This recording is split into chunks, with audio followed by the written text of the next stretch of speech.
Oi, eu tava aqui pensando com os meus botões. Sabe que eu já aprendi bastante coisa sobre leitura e interpretação do desenho técnico-mecânico. Cortes, vistas, projeções. Mas hoje me pintou uma dúvida. Pensa comigo. Imagina se eu tiver que representar esta máquina aqui num desenho técnico. É lógico, se eu quiser desenhar ela inteirinha com as medidas que ela tem na realidade, vai ser impossível que ela caiba dentro de um papel. Bom, eu vou ter que fazer um desenho reduzido. Mas a pergunta é, quantas vezes eu vou ter que reduzir as medidas do desenho técnico desta máquina para que ela caiba dentro do papel? E outra, se uma pessoa, ou um técnico, por exemplo, observar o desenho que eu fiz, como ele vai saber quantas vezes o desenho técnico foi reduzido? Você não sabe? Não tem a menor ideia? Você está que nem eu, mas não se preocupa não, que este é justamente o assunto da nossa teleaula de hoje. Na teleaula de hoje, nós vamos aprender o que é representação em escala, como indicar a escala num desenho técnico e os vários tipos de escalas recomendadas. E também como fazer a cotagem de ângulos em diferentes escalas. Bom, quando a gente tem alguma dúvida, a gente procura ajuda. Isso significa procurar o Silva. Ah, e você não saia daí, porque a nossa teleaula de hoje está apenas começando. Ô, Silva!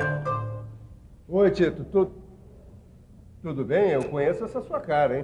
Se você tá achando que eu tô com cara de dúvida, você acertou em cheio. O que tá pegando? Vai. Eu tava olhando esse desenho aqui, ó. Dá uma olhada, no lado direito aqui tem uma inscrição. Ó, tem essas letras aqui e esses números. O que isso significa? Já estava na hora mesmo de você aprender alguma coisa sobre escalas. Ah, você não vai me dizer que ESC é abreviatura de escala. É isso aí.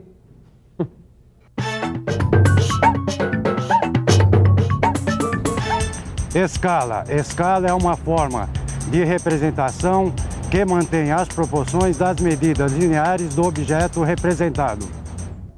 Já sei. Isso dá indicação de quanto a peça representada no desenho foi reduzida. Exatamente. Esse garoto vai longe. Bom, e esses números aqui? O que significam? Esse número significa justamente a relação do tamanho do desenho da peça com o tamanho real da peça. Tamanho real significa a grandeza que as coisas têm na realidade. Existem certas coisas que podem ser representadas em tamanho real. Dá só uma olhada aqui. Objetos como esse parafuso e essa chave podem muito bem ser representados num desenho com o tamanho que eles têm na realidade. Mas existem objetos que não podem ser representados em seu tamanho real, porque são muito grandes para caber numa folha de papel, ou são tão pequenos que, se os reproduzíssemos em tamanho real, seria impossível analisar os seus detalhes. Para resolver esse problema, é preciso reduzir ou ampliar as representações desses objetos.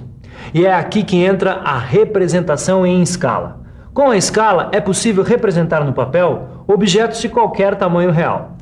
No caso de um objeto ser desenhado em tamanho real, as suas medidas lineares serão mantidas. No caso de ampliação ou redução, as suas medidas lineares serão aumentadas ou reduzidas proporcionalmente. E nos três casos, as formas dos objetos serão mantidas. Seria melhor se a gente mostrasse isso na prática, né? Também acho. Olha só. Imagine que este quadrado, que vamos chamar de figura A, represente a vista frontal de um cubo.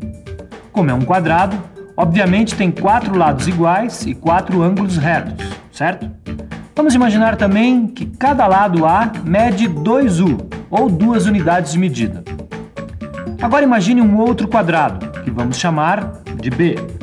Só que cada lado de B é uma vez menor que cada lado correspondente de A. Então se pode dizer que as medidas dos lados de B foram reduzidas proporcionalmente em relação às medidas dos lados do quadrado A. Imagine mais um quadrado. Agora vamos chamar quadrado C. Cada lado de C é 2 vezes maior que cada lado correspondente de A.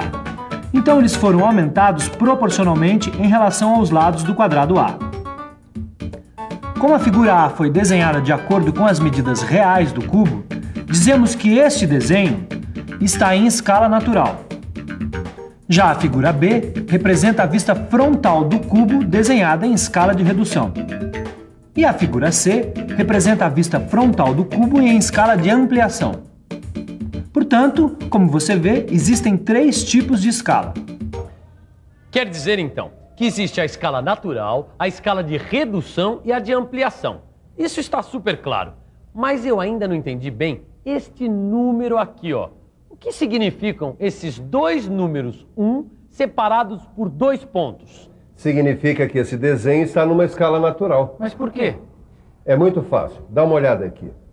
Bom, você já sabe que ESC é a abreviatura de escala. Depois vão aparecer sempre 2 numerais separados pelos 2 pontos.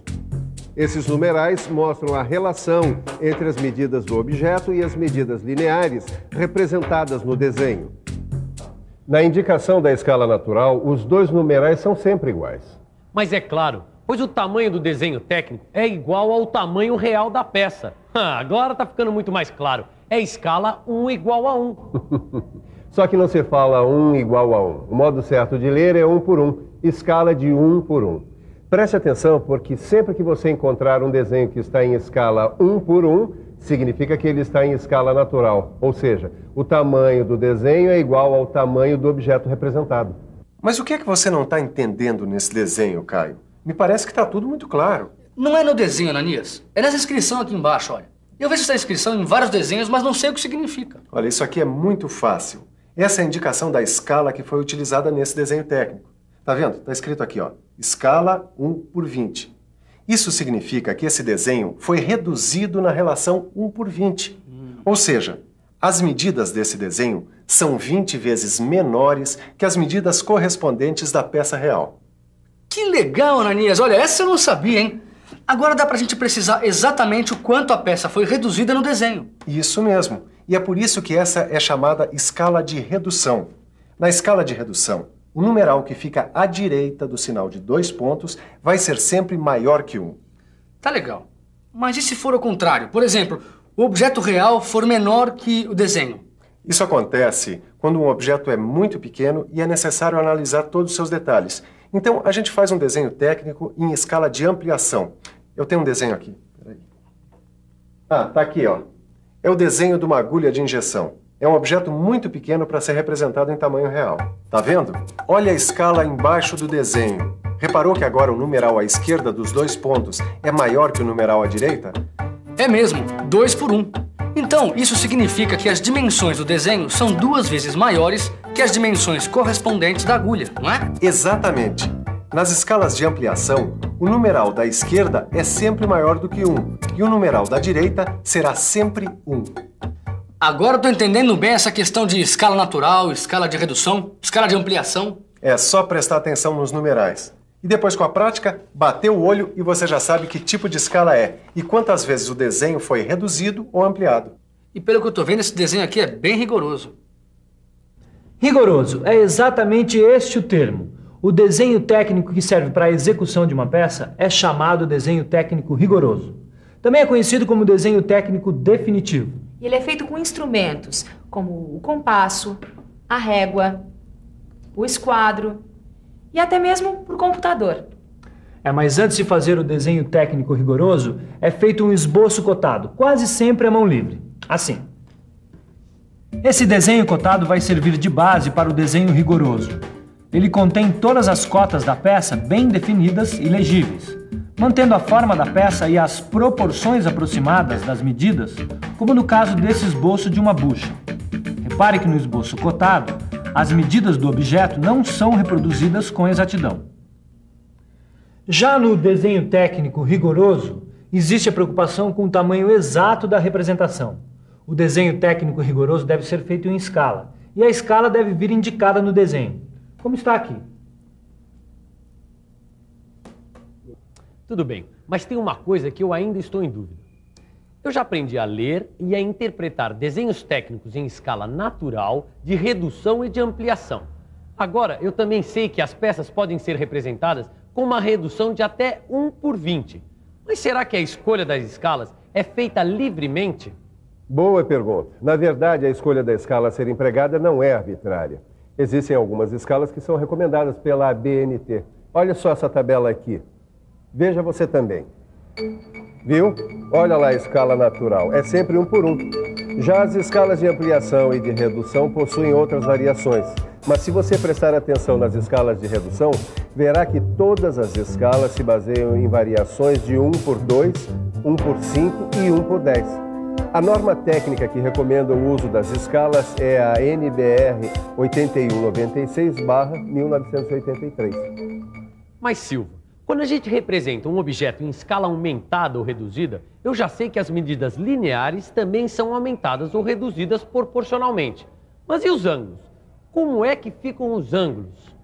Você quer saber se as dimensões angulares dos objetos ficam inalteradas ou se modificam? É isso mesmo. Pois você tem condições de responder isso você próprio. Pense um pouco. Você não quer me ajudar? Vamos pensar um pouco? Vamos pensar um pouco. Deixa eu ver. Em primeiro lugar, vou imaginar um desenho que tenha um corte com um ângulo de 90 graus. Vou imaginar também que esta figura está representada em escala natural.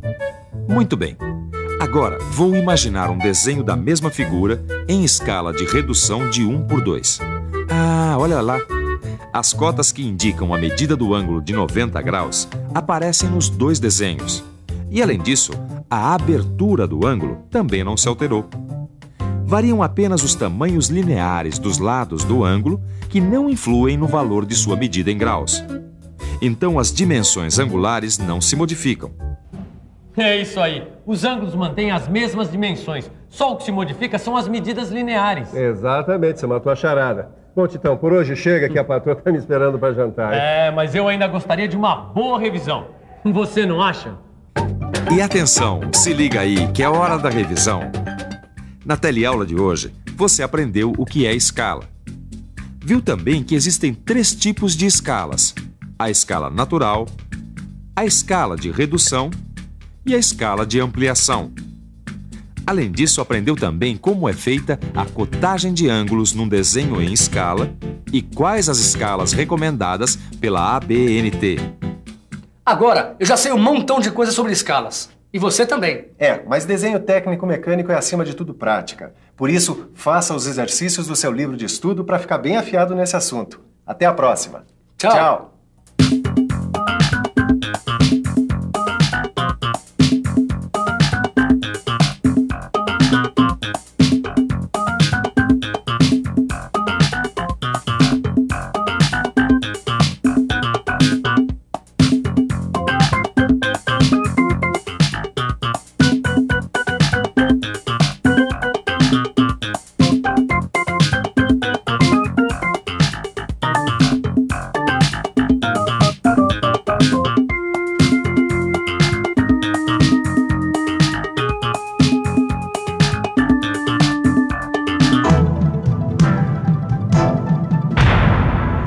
Telecurso 2000, um programa de educação do Sistema Fiesp e da Fundação Roberto Marinho.